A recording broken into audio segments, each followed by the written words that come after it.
유치를 뽑은 지 한 달이 넘었는데 아직도 앞니가 안 나와요. 덮여서 못 나오고 있네요. 치아가 나올 수 있도록 잇몸을 잘라내야 할 것 같아요. 안녕하세요. 기획공장 보험 PT 오늘의 강사 남희정입니다.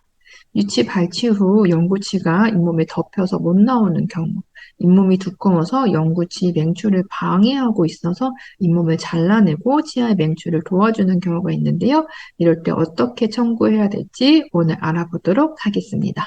영구치 맹출 시 치음판이 두꺼워 맹출이 안 돼서 해당 치아의 치음판을 절제하거나 염증이나 치아 우식 등으로 인해 단순히 증식된 치은 조직을 절제하는 행위를 치음판 절제술이라고 합니다. 그럼 치음판 절제술은 어떨 때 청구해야 할 수 있는지 적응증을 알아보도록 할게요. 2016년 고시된 치음판 절제술 산정 기준을 보게 되면은 치은 조직 절제를 다음과 같이 실시한 경우에 치음판 절제술의 소정 점수를 산정함이라고 나와 있습니다. 이 고시에 따라서 5가지 치은 조직을 절제하는 경우를 자세히 알아보도록 할게요. 치음판 절제술은 연령 상관없이 치은 조직을 절제를 한 경우 산정이 가능합니다. 치아 우식 와동이나 파절된 치아 상방으로 증식된 치은 식육을 제거한 경우에 이때 치은 식육이란 비정상적으로 증식된 치은 조직으로 정상 구조가 아니므로 제거가 필요합니다. 이런 치은 식육 조직을 절제하는 경우에 치음판 절제술로 산정을 하게 됩니다. 치아가 잇몸에 덮여서 못 나오고 있어서 잇몸이 치아의 맹출을 지연시키거나 방해하는 경우에 치아 상방의 잇몸을 절개하여서 치아의 정상 맹출을 유도하는 개창술을 시행하는 경우에도 치음판 절제술로 산정이 가능합니다. 부분 맹출 치아 또는 유치의 교환면을 덮고 있는 잇몸 조직인 치음판을 우식 치료 등을 위해서 제거하는 경우에도 산정이 가능합니다. 부분 맹출된 사랑니를 덮고 있는 잇몸 조직에 염증이 생긴 경우를 지치주의염, 치간주의염이라고 합니다.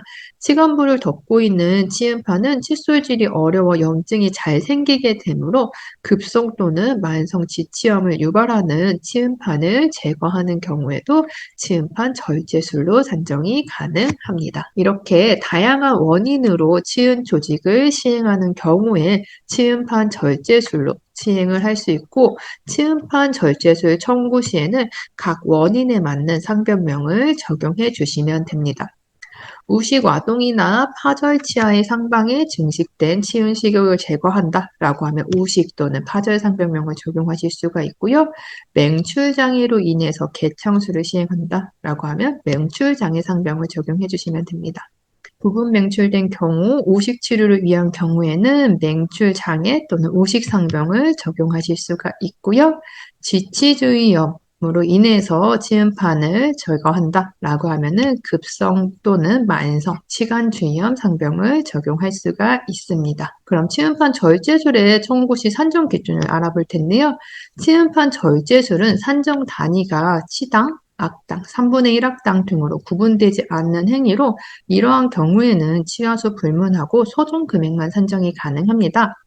하루에 여러 개 치아의 치음판 절제술을 시행하였다 하더라도 구강당 1회만 산정이 가능합니다. 치음판 절제술을 위해서 침윤마취 또는 전달마취를 시행했거나 하면 치과 마취료를 별도로 산정이 가능하고요. 치근단 촬영을 시행한 경우에도 방사선 촬영료 별도로 산정이 가능합니다. 치음판 절제술 후에 다음날 또는 며칠 후에 시술 부위를 소독하는 경우에 수술 후 처치, 단순 처치로 산정이 가능합니다. 이제 사례별로 청구하는 방법을 알아보도록 할게요.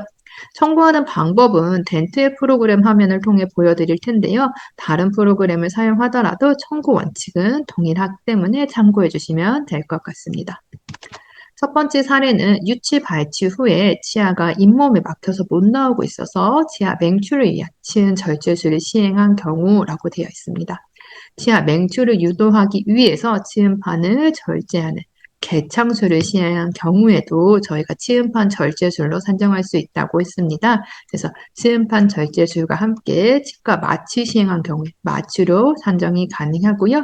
이때 상병명은 치아 맹출장애 상병명인 K00.68 치아 맹출의 기타 명시된 장애 로 해주시면 좋을 것 같습니다. 두 번째 사례입니다. 사랑니를 덮고 있는 잇몸에 염증이 계속 생겨서 치아 상방에 치음판을 제거하면서 사랑니 발치도 같이 했어요. 각각 청구 가능한가요? 라고 물어봤는데요.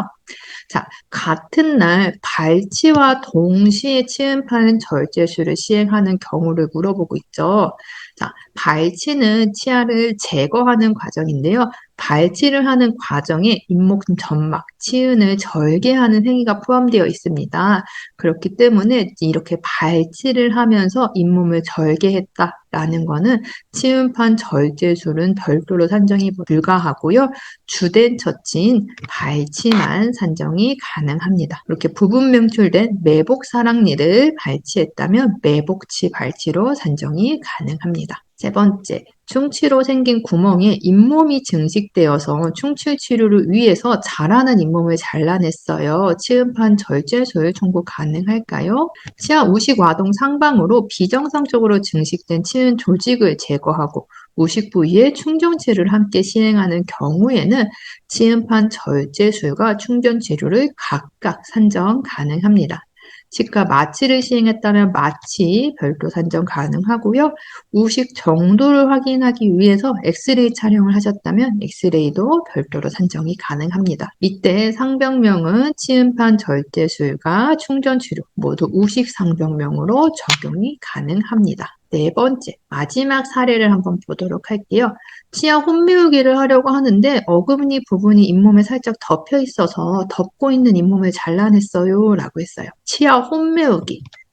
치면 열고 전색술이라고도 합니다. 치면 열고 전색술은 18세 이하 대상으로 제1대구 치아, 제2대구 치의 교환면이 치아 오식증에 이완되지 않은 순수 건전 치아에 충치가 생기지 않도록 흐름성이 강한 레진으로 메우는 예방 치료입니다. 이렇게 덮고 있어서 치관 상방에 치음판을 잘라내고 치면 열고 전색술을 시행했다.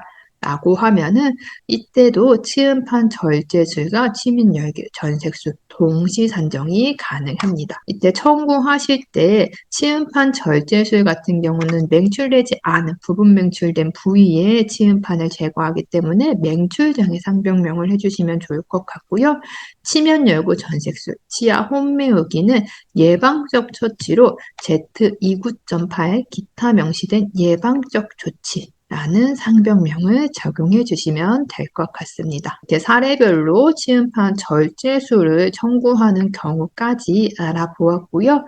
마지막으로 치음판 절제술을 정리 한번 해보도록 하겠습니다. 치음판 절제술은 치아 맹출을 위한 개창술이라던가 우식화동, 파절치아의 상방으로 단순 증식된 치음판 제거 또는 치관 주위염으로 인해 상방 치음판을 제거하는 등 여러 원인으로 이제 치음판 절제술을 시행하는 경우에 산정이 가능합니다. 시행하는 원인이 다양하기 때문에 시술 시에 청구할 때는 원인이 되는 상병명을 적용해 주시는 것이 좋습니다. 또한 다양한 원인으로 치음판을 절제하는 치음판 절제술은 산정 기준이 이제 정해져 있지 않기 때문에 치아수 불문하고 구강당 1회로 한 번만 산정하실 수 있다라고 보시면 될 것 같습니다.